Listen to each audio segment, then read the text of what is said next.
하이니히 법칙에 대해 들어보신 적이 있으신가요? 큰 사고는 항상 사소한 것들을 방치했을 때 발생한다는 하이니히 법칙의 교훈입니다. 다시 말하면 사소한 문제가 발생했을 때 이를 면밀히 살펴 그 원인을 파악하고 잘못된 점을 시정하면 대형 사고나 실패를 방지할 수 있지만 징후가 있음에도 불구하고 이를 방치하면 돌이킬 수 없는 대형 사고로 번질 수 있다는 것을 경고한 건데요. 자, 그렇다면 하이니히 법칙을 잘 실천할 수 있는 국민 캠페인, 과연 무엇이 있을까요? 국가가 운영하고 전 국민이 참여할 수 있는 안전신문고가 있습니다. 안전신문고가 무엇이냐 궁금하실 텐데요. 안전신문고는 생활 속에서 발견한 안전 위험 요인들을 누구나 언제든지 활용할 수 있도록 만들어진 안전신고 시스템입니다. 우연히 길을 걷다가 생활 속의 위험 요소들을 발견했다면 안전신문고 홈페이지 또는 앱을 다운로드해서 신고 접수부터 처리 결과까지 논스톱으로 해결할 수 있는 온라인 시스템인데요. 2020년 7월 기준 안전신고 추진 실적을 살펴보면 총 255만 8,602건 중 처리 완료 255만 8,224건, 그리고 개선 조치 215만 6,923건으로 개선율 84.3%에 이릅니다. 그야말로 알면 알수록 활용 가치가 넓어진다는 장점이 있습니다. 또 안전신문고에 신고 접수를 하고 나면 행정안전부가 처리기관에 지정해 위험 요인을 속 시원하게 해결하는데요. 아무리 늦어도 7일 이내 조치 결과를 답변해주는 일명 모바일 맞춤 행정 서비스라는 겁니다. 그런데 이 좋은 행정 시스템을 몰라서 이용하지 못하는 분들이 많다고 합니다.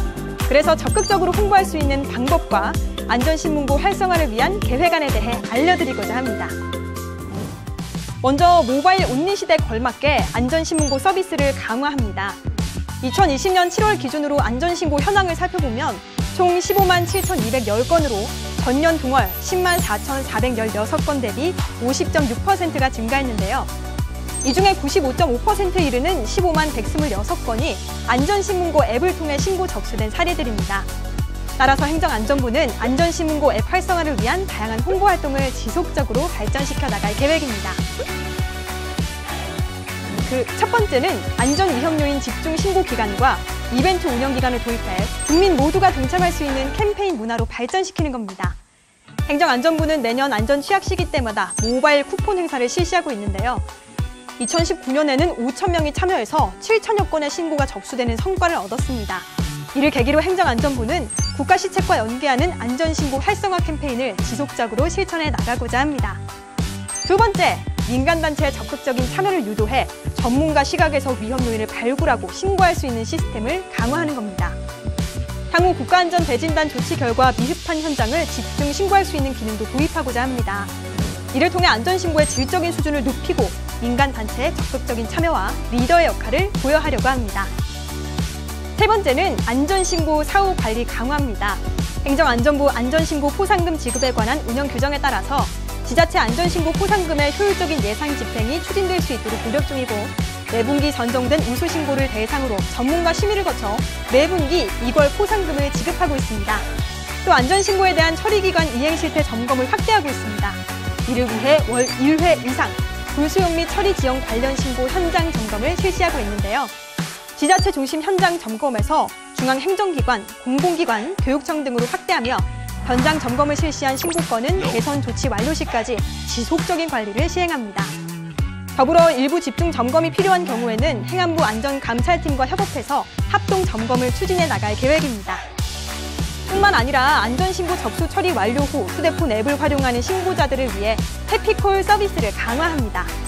처리 완료 답변 4주 후에 신고인에게 해피콜 메시지를 발송해 조치 완료 확인과 함께 처리 미흡 시 재신고가 가능하도록 시스템 기능을 강화해 지속적으로 점검해 나가도록 하겠습니다.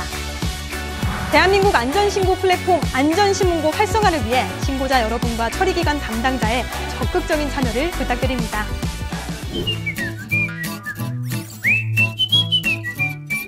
우리 동네의 안전, 내 손으로 지킬 수 있는 방법은 없을까요? 지금부터 그 해결법을 행정안전부가 함께 해결하겠습니다. 이곳은 대전의 한 공공시설입니다. 자전거를 타고 등장한 이분들은 안전신문고 캠페인 활동에 참여 중인 대전 자전거 동호인 봉사단인데요. 대체 이분들이 왜 이곳에 모였을까요? 이 동그란 모양의 노란색 스티커 때문이라고 하는데요. 이 스티커의 정체는 2020년 국민참여 정부혁신과제로 선정된 안전신고 스티커입니다. 안전 위험 요소를 발견했을 때 신고에서 조치되기까지 안전을 의미하는 노란색 스티커를 활용한 국민참여 제도인데요. 사고의 사전 예방성, 신고의 중복성 방지, 신고 위치 확인의 용이성, 그리고 처리 기관에서 장기 처리 지연을 방지할 수 있는 효과까지 있습니다. 이 노란 스티커 한 장이면 안전사고 예방은 문제 없겠는데요? 그렇다면 기존에는 안전사고 예방을 위해서 어떤 정책이 시행되고 있었을까요? 기존 안전신문고 시스템을 살펴보면 위험 요소를 발견하고 안전신문고에 신고한 이후부터 해당 처리 기관에서 조치하기까지 다소 시일이 걸려 위험이 방치되는 경우가 많았습니다. 또 신고 이후 처리 기관에서 답변에 대해 신속한 행정 처리가 이루어지지 못한 점도 문제였는데요. 이뿐만이 아니죠.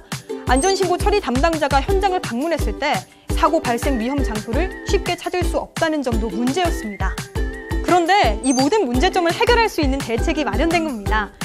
생활 속 위험 요인을 보다 빠르고 정확하게 찾아내고 조치될 수 있도록 제작된 안전신고 스티커입니다. 안전신고 스티커는 표준안을 기준으로 지자체 각 예산을 활용해 제작되며 시범 운영을 거쳐 전국으로 확산 운영될 수 있도록 추진하고 있습니다.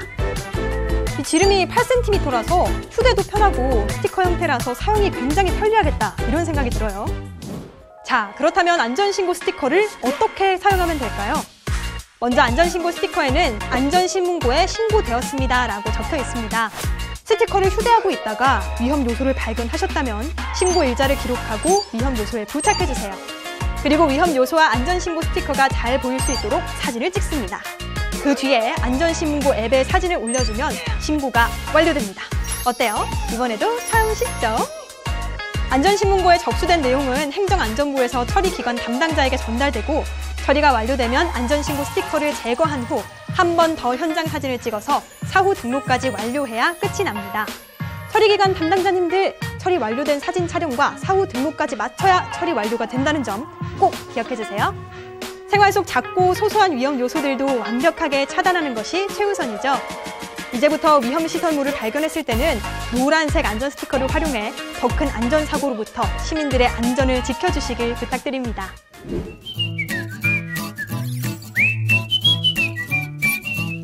불법 주정차 등 모든 안전 위험 요인 신고는 안전신문고에서, 쓰레기 방치 등 13개 분야 생활 불편 민원 신고는 생활 불편 신고에서, 모바일 시스템을 활용하면 생활 속 민원 신고가 언제든지 가능해집니다. 그런데 불법 주정차, 도로시설물 파손, 가로등, 신호등 고장 등 일부 신고 분야가 중복되면서 민원 혼란을 발생시켰고요. 이에 지자체 담당 업무가 가중되는 결과를 가져왔습니다. 따라서 행정안전부는 2020년 11월부터 생활불편 신고 운영을 중단합니다. 그러면 앞으로 생활불편 민원 신고는 어디로 해야 하나요? 걱정하지 마세요. 생활불편 민원 신고 대신 행안부가 이끄는 모바일 온리 시대 끝판왕 시스템 안전신문고가 책임지고 해결합니다. 최적의 통합 방안 마련을 위한 사전 조사 및 의견 수렴을 반영한 결과 생활불편 신고를 안전신문고로 통합해서 운영할 계획입니다. 또한 생활불편 신고 통합에 따른 업무량 급증을 우려해 정확도가 충족된 지능형 자동 분류 확대 및 민원 응대 지원 기능을 지속적으로 보강할 계획입니다. 이제 안전신문고는 국민들의 안전뿐만 아니라 생활 속 불편 사항들까지도 책임지고 해결하는 안전 시스템으로 새롭게 출발합니다.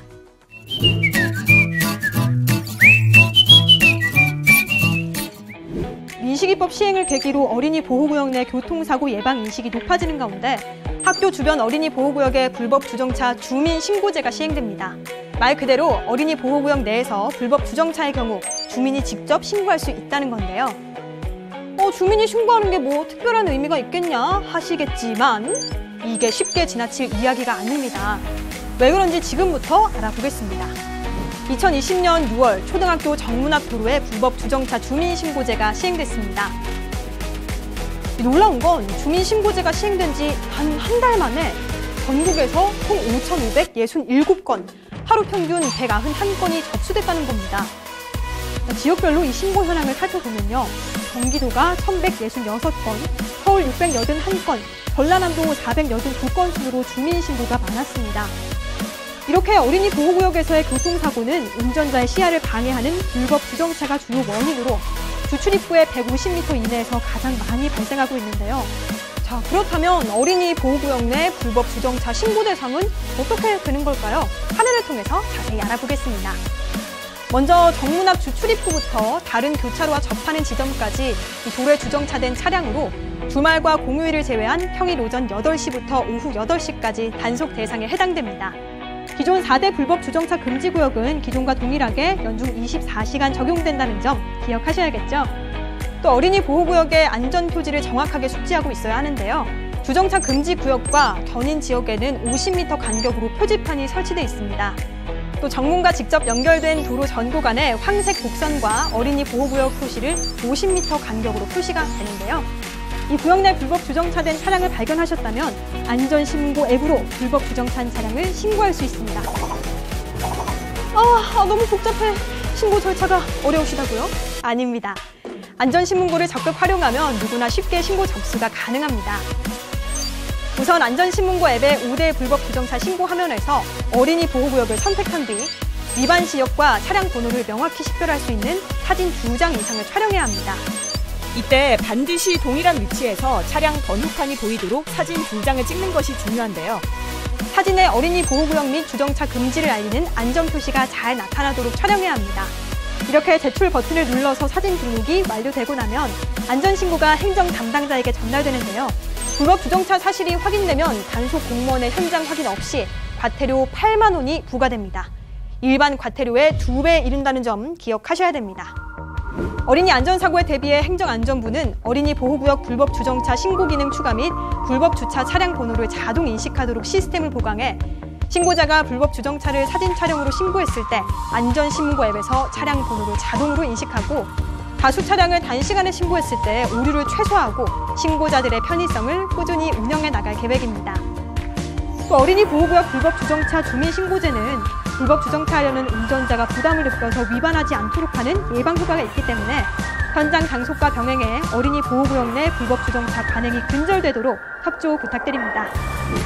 끝으로 내 가족과 이웃의 안전까지 생각하는 안전신문고가 대한민국 대표 신고 플랫폼으로 정착될 수 있기를 기대해 봅니다. 더불어 어린이 불법 주정차 주민신고제를 적극 활용해 큰 사고를 최소화할 수 있는 안전 시스템으로 자리매김할 수 있도록 민간단체, 지자체 등 담당자분들의 적극적인 참여를 부탁드립니다.